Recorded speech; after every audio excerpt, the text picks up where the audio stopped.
τα έθνη στο απόσπασμα «Η λαοί στα κάγκελα». Αναλαμβάνετε, κύριε Πρόεδρε, την Προεδρία της Ελληνικής Δημοκρατίας για μία πενταετία όπου θα σημειωθούν σημαντικά γεγονότα και εξελίξεις. Η ευρωπαϊκή ενοποίηση θα προωθηθεί με την ψήφιση ενδεχομένως και της συνταγματικής συνθήκης. Τα εθνικά σύνορα και ένα μέρος της εθνικής κυριαρχίας θα περιοριστούν χάρη της ειρήνης και της ευημερίας και της ασφάλειας στη διευρυμένη Ευρώπη. Τα δικαιώματα του ανθρώπου και του πολίτη θα υποστούν μεταβολές, καθώς θα μπορούν να προστατεύονται, αλλά ίσως και να παραβιάζονται από αρχές και εξουσίες πέραν των γνωστών και καθιερωμένων, και πάντως η δημοκρατία θα συναντήσει προκλήσεις και θα δοκιμαστεί από ενδεχόμενες νέες μορφές διακυβέρνησης. Greetings Greece. We are anonymous.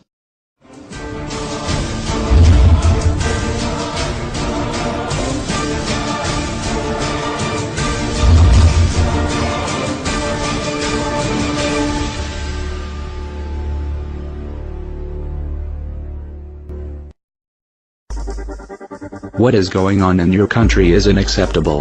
You were chosen by your people to act on behalf of them and express their wishes, but you have derogatorily failed. You have killed the most sacred element your country had, and that is democracy. Democracy was given birth in your country, but you have now killed it. What an irony. Your own people hate you and you stare at them doing nothing to prevent that. You have joined the IMF against your people's acquiescence. You have so introduced a new dictatorship upon your people's shoulders and allowed the bankers and the monarchs of the EU to enslave them both economically and politically. They pay their government's mistakes heavily, and you made foreign people hate them for something they are not responsible for. What a shame. Police is taking advantage of its powers and attacks people who demonstrate in order for justice to be done. We are anonymous. We are legion. We do not forgive. We will not forget. Expect us. They demonstrate against you, but you do not want their voices to be heard. You deprive them from their right of freedom of expression and of their right to live.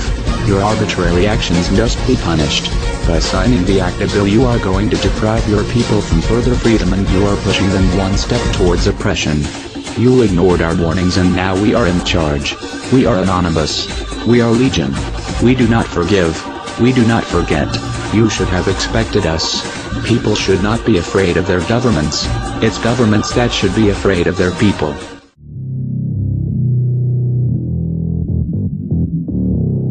It makes sense to get rid of people. So what they said, they're going to make godlike decisions on who lives and who dies. Now, obviously, some of the meetings we sat on, we were planning on using neutron bombs on the major cities, because that contains most of what they call... You actually heard this? I sat in on the meetings. I was in the game big time. In fact, I was making such a mess, they decided rather than kill me, which they could, they just invited me into the inner group and asked me to be the finance chairman. And at that point, I probably would have been in, Secretary of the Treasury or something, whatever they wanted to do with me. Side of the game, when we started to use neutron bombs, today they figure that biologicals are much cheaper. Mm-hmm. They're still planning on, the plan is to get a war started in the Middle East. And they're still planning on using a neutron bomb, or one of the bombs that they've got developed on Israel. Mm-hmm. And that's to begin World War III, mm-hmm. which is all in the cards. And it's going to happen. They even put a monument up for this whole program. It's mm-hmm. called the Georgia Guidestones. Mm-hmm. Outside of Atlanta, and they've got it all set down there. It's all in 8 languages. They want basically it's fait accompli as far as they're concerned.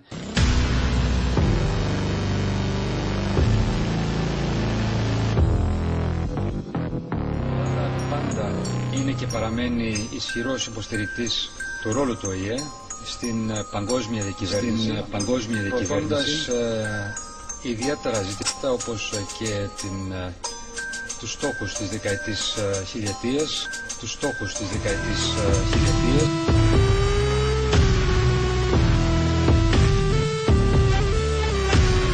Can you pin down exactly what would keep investors happy, make them feel more confident? That's a tough one. Personally, it doesn't matter. See, I'm a trader. I don't really care about that kind of stuff. I go with what if I see an opportunity to make money, I go with that. So, for most traders, it's not about. We don't really care that much how they're going to fix the economy, how they're going to fix the whole situation. Our job is to make money from it. And personally, I've been dreaming of this moment for 3 years. I have a confession, which is I go to bed every night, I dream of another recession. I dream of another moment like this. Why? Because people don't seem to maybe remember, but the 30s depression, the depression in the 30s, wasn't just about a market crash. There were some people who were prepared to make money from that crash. And I think anybody can do that. It isn't just for some people in the elite. Anybody can actually make money. It's an opportunity. When the market crashes, when the euro and the big stock markets crash, if you know what to do, if you have the right plan to set up, you can make a lot of money from this. For example, hedging strategies is one. Then investing in bonds, treasury bonds, that sort of stuff. If you could see the people around me, jaws have collectively dropped at what you've just said. I mean, we appreciate your candour, however, it doesn't help the rest of us, does it, or the rest of the Eurozone? I would say this, listen, I would say this to everybody who's watching this. This economic crisis is like a cancer. If you just wait and wait thinking this is going to go away, just like a cancer, it's going to grow and it's going to be too late. What I would say to everybody is get prepared.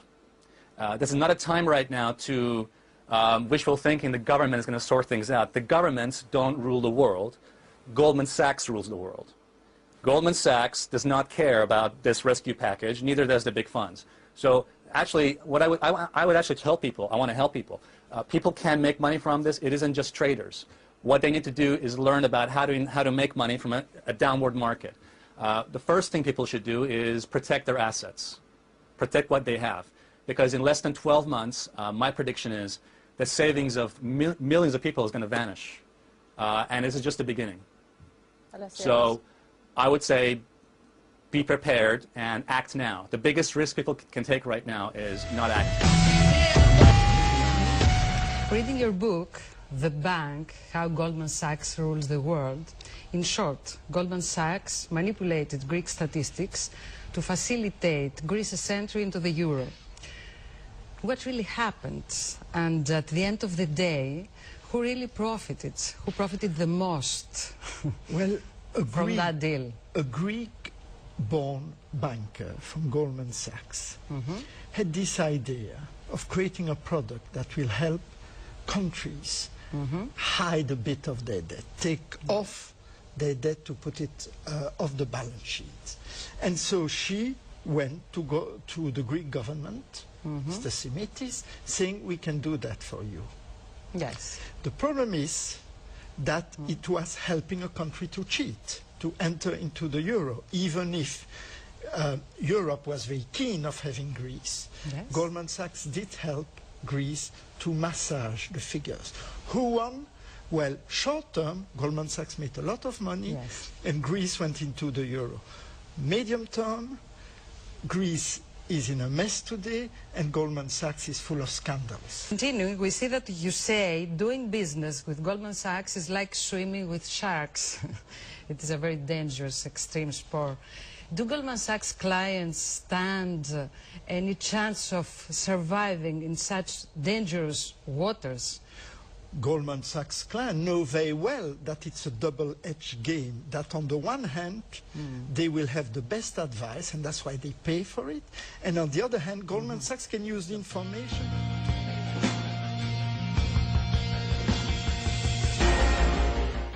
Όπως αποκαλύπτουν μεταξύ άλλων τα περίφημα Wikileaks που τα κυρίαρχα μέσα μαζικής ενημέρωσης της Βαρωνίας των Αθηνών θέλησαν ματέως να θάψουν, ο Τζέφρι Παπανδρέου είχε πάντα ένα όραμα. Να γίνει ο δούριος ύπος για την εισβολή του Διεθνούς Νομισματικού Ταμείου στην Ευρώπη. Προς τα τέλη του 2008, σε μια ομιλία του στη Βουλή, ο πρώην Πρωθυπουργός Κώστας Σιμίτης προειδοποιούσε ότι η Ελλάδα θα αναγκαζόταν να προσφύγει στο Διεθνές Νομισματικό Ταμείο. Στην περίπτωση που παρουσιαστούν δυσκολίες δανεισμού, το ελληνικό κράτος δεν θα μπορεί να βρει στην αγορά ταχύτατα όπως θα θέλει και θα δώσει έτσι την αφορμή να διατυπωθεί η υπόδειξη ότι η λύση του προβλήματος θα πρέπει να επιζητηθεί μάλλον με προσφυγή στο Διεθνές Νομισματικό Ταμείο. Θα είναι μια ταπεινωτική εξέλιξη για την Ελλάδα, η πιο καταστροφική κατάληξη της διακυβέρνησης της Νέας Δημοκρατίας. Γιατί λεφτά υπάρχουν. Με τη δέσμευση όχι νέα βάρη στη μεσαία τάξη και στους χαμηλόμισθους, ο στόχος ο δικός μας είναι ένα δίκαιο φορολογικό σύστημα. Γιατί εμείς θα προστατεύσουμε το κύρος και την αξιοπιστία της χώρας μας. Εμείς θα διαπραγματευτούμε σκληρά. Η λογική ότι απλώς παίρνουμε από τον Έλληνα πολίτη για να κλείσουμε κάποιες μαύρες τρύπες οι οποίες μεγαλώνουν από τη σπατάλη είναι μια πολιτική καταστροφική θνησιγενής. Δεν θα αυξήσουμε το ΦΠΑ. Αν σήμερα παγώσουμε τους μισθούς, θα παγώσουμε την αγορά. Αν αυξήσουμε τους φόρους στη μεσαία τάξη, θα μειώσουμε την αγοραστική της δύναμη. Θα βαθύνουμε την ύφεση, θα μειώσουμε τα έσοδα του κράτους και θα επέλθει ο φαύλος κύκλος της κατάρρευσης. Πρώτον, στήριξη του εισοδήματος με αυξήσεις πάνω από τον πληθωρισμό. Δέσμευσή μας, κανένα νέο φορολογικό βάρος στα μεσαία και χαμηλά εισοδήματα. Με αυξήσεις μισθών και συντάξεων που καλύπτουν τον πληθωρισμό. Όσους φόρους και να βάλουμε, τα έσοδα θα είναι λίγα. Κάποιοι πιστεύουν ότι το πρόβλημα θα λυθεί με το πάγωμα μισθών και συντάξεων. Κάνουν μεγάλο λάθος, γιατί λεφτά υπάρχουν. Πάμε. Την ίδια ώρα που έλεγε αυτά, την ίδια ώρα μας είχε ήδη καταδικάσει. Νομίζεις πως το Διεθνές Νομισματικό Ταμείο θα μπορούσε να έρθει στην Ελλάδα να μας βοηθήσει? Θα μπορούσαμε να το κάνουμε αυτό, αλλά δεν νομίζω ότι η Ευρωπαϊκή Ένωση θα σας άφηνε να έρθετε σε εμάς. Μην ανησυχείς για την Ευρώπη. Εγώ μπορώ να τους πείσω. Και στις 23 Απριλίου του 2010 η αποστολή «Ο γάπδουριος ύπος του Διεθνούς Νομισματικού Ταμείου» επιτέλους εξετελέστη. Η αρχή μιας εθνικής τραγωδίας με επικοινωνιακό σκηνικό προπέτασμα καπνού το ακριτικό Καστελόριζο. Είναι ανάγκη. Ανάγκη εθνική και επιτακτική. Να ζητήσουμε και επισήμως από τους εταίρους μας στην Ευρωπαϊκή Ένωση την ενεργοποίηση του μηχανισμού στήριξης που από κοινού δημιουργήσαμε. Έχω ήδη δώσει εντολή στον Υπουργό Οικονομικών να κάνει τις απαραίτητες ενέργειες. Και οι εταίροι μας θα συνδράμουν αποφασιστικά ώστε να παράσχουν στην Ελλάδα το απάνεμο λιμάνι που θα μας επιτρέψει να ξαναχτίσουμε το σκάφος μας με γερά και αξιόπιστα υλικά.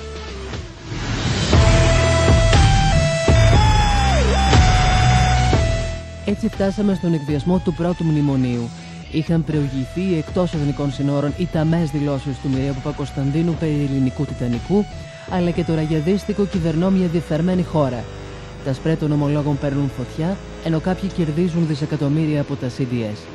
Τα παπαγαλάκια των μίντια οριάζουν. Ο λαός τρομοκρατείται, όμως κάποιες ελεύθερες φωνές λένε την αλήθεια.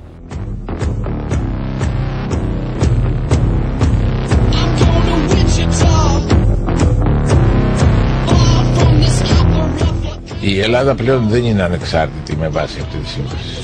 Και όχι μόνο δεν είναι ανεξάρτητη στην εξωτερική πολιτική, διότι τη δεσμεύεται η εθνική κυριαρχία, αλλά και στην οικονομική πολιτική λόγω της δέσμευσης της εθνικής περιουσίας. Εγώ έχω πει ότι όταν είδα τον όρο της παραίτησης από την εθνική κυριαρχία, τον πρώτον όρο που είδα, δεν πίστευα στα μάτια μου, διότι δεν έχει ξαναγίνει ποτέ τέτοιος όρος, δεν έχει μπει ποτέ σε διεθνή σύμβαση.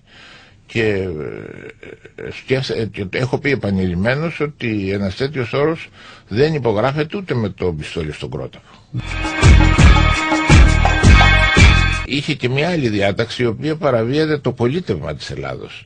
Παραβίαζε δηλαδή το εξής, έγραφε το 38, ορίζει ο 3547, συγγνώμη, 3547, ότι δεν απαιτείται κύρωση των συμβάσεων από τη Βουλή. Ήρθε δηλαδή ένας απλός νόμος να καταργήσει το Σύνταγμα. Το ζήτημα είναι ότι υπάρχει μια διαρκής παραβίαση του πολιτεύματος της δημοκρατίας. Αυτή τη στιγμή η εξουσία που ασκείται στο εσωτερικό με βάση αυτές τις ανυπόστατες συμβάσεις, οι οποίες δεν πέρασαν από τη Βουλή των Ελλήνων, σημαίνει ότι ασκείται μια πραξικοπηματική εξουσία, μια κατοχή, και ακόμη και η εξουσία της Τρόικας που έρχεται και ελέγχει την ελληνική διοίκηση και εξευτελίζει καθημερινώς στην Ελλάδα είναι παράνομη. Έχουμε το στρατιωτικό πραξικόπημα και έχουμε το οικονομικό πραξικόπημα. Το πραξικόπημα μένει. Είναι υποχρεωμένος να τους πιάσει από τους Τρόικα και να τους στείλει πίσω.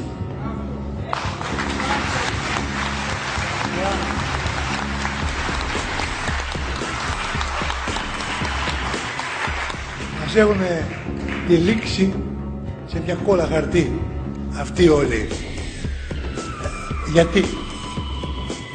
Γιατί πιστεύω ότι είμαστε κοπάδι. Έτσι και δεν είμαστε κοπάδι και αγριέψουμε, μόνο με τη δύναμη μπορούμε να το επιβάλλουμε.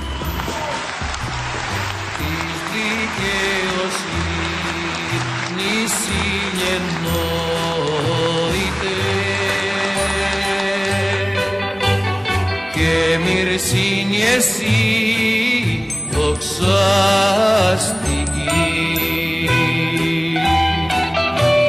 Μη παρακαλώ σας μη παρακαλώ σας μη παρακαλώ σας μη.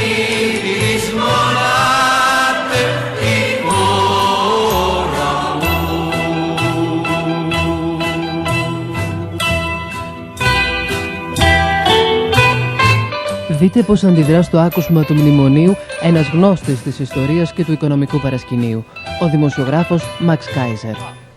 As we've been saying on this show from the beginning, the objective of the outside forces, that being the IMF, which is controlled by the US, which is controlled by Wall Street, is to simply grab all of Greece's assets for pennies on the dollar and to annex the entire country of Greece, and that they should forego their sovereignty and their independence. Now they're just one more ride on Disneyland. Congratulations, Greece.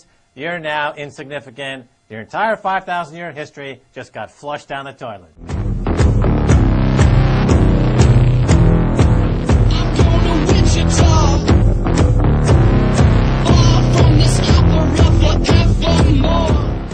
Το ταπεινωτικό μνημόνιο ανοίγει τον ασκό του αιώλου και το κατευθυνόμενο προπαγανδιστικό παραλήρημα κατά της Ελλάδος και του λαού της παίρνει διαστάσεις χιονοστιβάδας.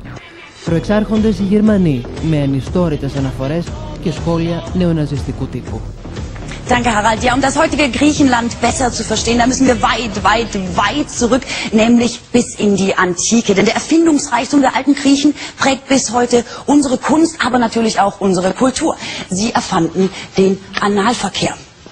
Den Aufstieg Griechenlands ermöglichte die damals vorherrschende Bescheidenheit. Nur in einer Tonne lebte der berühmte Philosoph Roro. Völliger Quatsch. Diogenes natürlich. Die alten Griechen haben aber auch ganz Europa militärisch gerettet. Ja, denn sie schlugen die Perser bei der Schlacht von Salamis. Glück gehabt. Danach war 2000 Jahre erstmal Schicht im Schacht. Kultureller Höhepunkt seit Homers Odyssee. Costa Cordalis rettet das griechische Erbe, wird Dschungelkönig bei RTL. Den Beitritt zum Euro haben sich die Griechen natürlich nur erschlichen, denn sie versteckten sich im trojanischen Sparschwein. Und was soll ich sagen, drin ging's drunter und drüber. Das Problem ist, die Vetternwirtschaft lähmt den Staat. Griechenland leidet unter einer massiven Beamtenschwemme.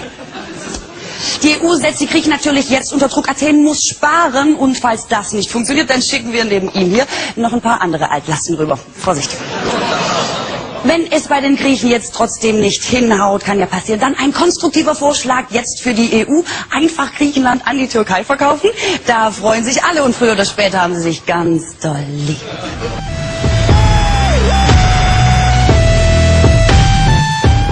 Ο Μαξ Κάιζερ ξεμπροστιάζει όσους μιλούν για χρεοκοπία της Ελλάδας.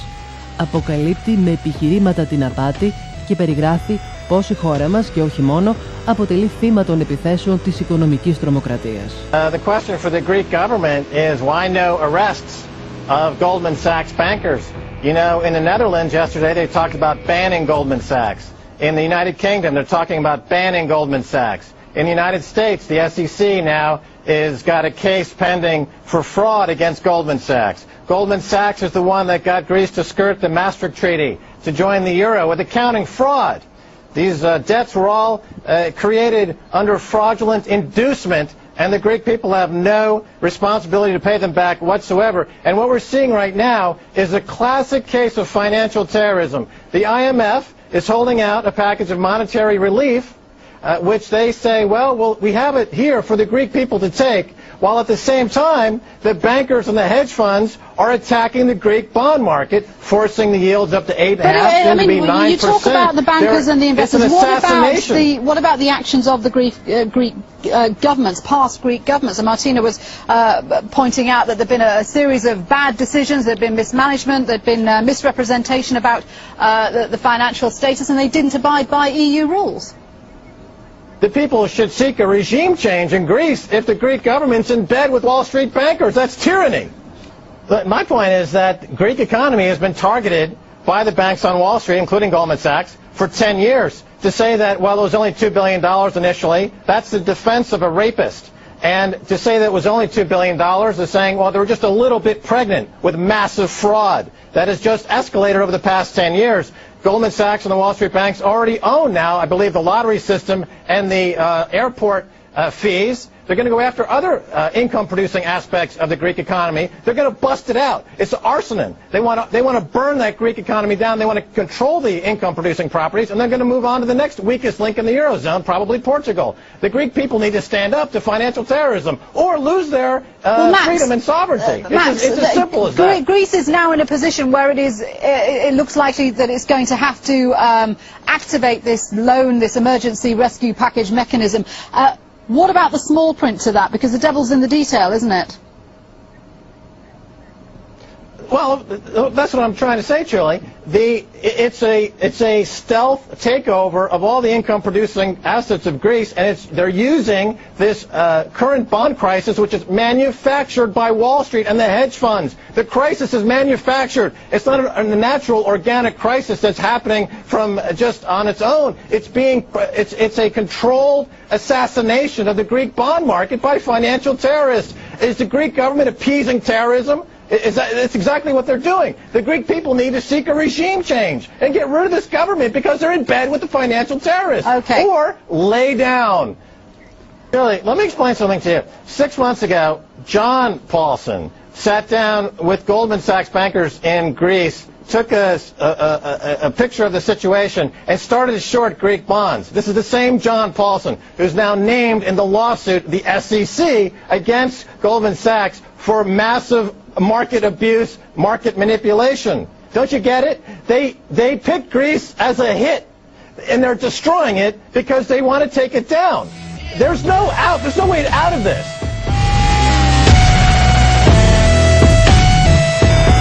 Possibility that George Soros might be possibly causing the demise of the euro. It started with a secret meeting. Go ahead and take it away. I think we have now powerful circumstantial evidence that would put any investigator right on the trail.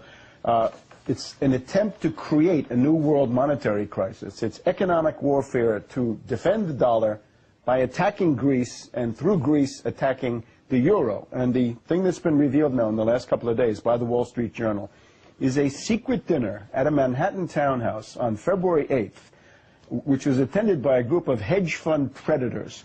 And these sociopaths, over a dinner of filet mignon, planned a speculative attack on Greek bonds and the euro using leverage rates of 20-1. And who was there? Mones, Crespi, and Hart, a boutique investment bank, SAC Capital Advisors, Greenlight Capital, Brigade Capital, and above all, Soros Fund Management. Now, Soros had been preparing the ground, saying he thought that the euro was in danger of falling apart and breaking up.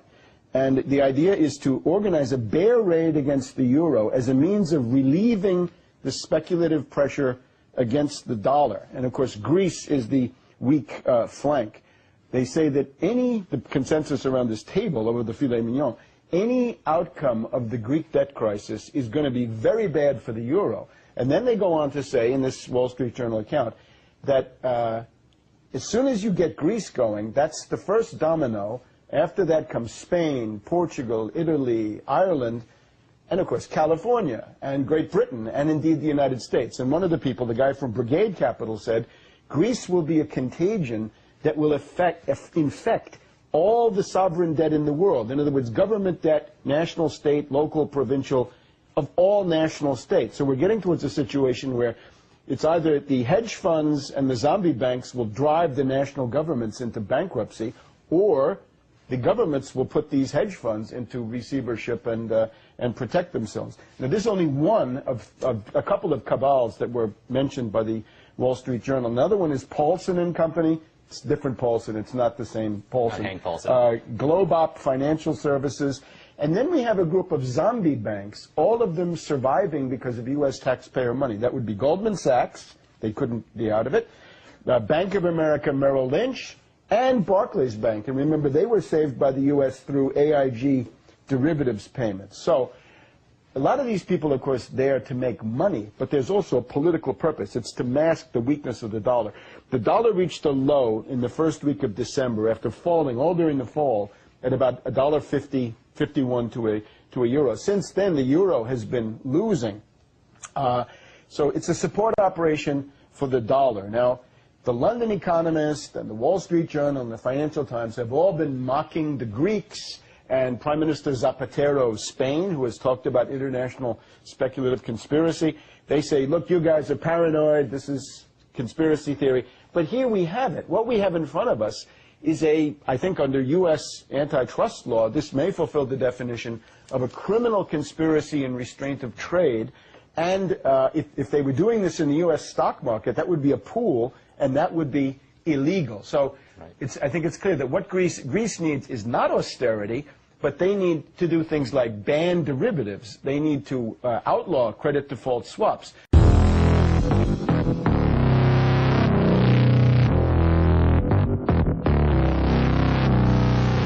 Άκρα του τάφου σιωπή. Η ελληνική φωνή υπεράσπισης μας στο εξωτερικό δεν ακούγεται. Στο Ευρωπαϊκό Κοινοβούλιο όμως αναλαμβάνουν να μιλήσουν με τη φωνή της αλήθειας προσωπικότητες όπως ο Βρετανός Νάιτζελ Φάρατζ και ο Γερμανός Ντάνιελ Κομπετίτ του Κόμματος των Πρασίνων. We were told that when we had a president, we'd see a giant global political figure. The man that would be the political leader for 500 million people. The man that would represent all of us on the world stage. The man whose job was so important that, of course, you're paid more than President Obama. Well, I'm afraid what we got was you. And I'm sorry, but after that performance earlier that you gave, and I don't want to be rude, but you know, really, you have the charisma of a damp rag and the appearance of a low-grade bank clerk. And the question that I want to ask, that we're all going to ask is, who are you? I'd never heard of you. Nobody in Europe had ever heard of you. I would like to ask you, President, who voted for you? And what mechanism? Oh, I know democracy is not popular with you lot. And what mechanism do the peoples of Europe have to remove you? Is this European democracy? Well, I sense though that you're competent and capable and dangerous, and I have no doubt that it's your intention to be the quiet assassin of European democracy and of the European nation states. You appear to have a loathing for the very concept of the existence of nation states. Perhaps that's because you come from Belgium, which of course is pretty much a non-country. But since you took over, we've seen Greece reduced to nothing more than a protectorate.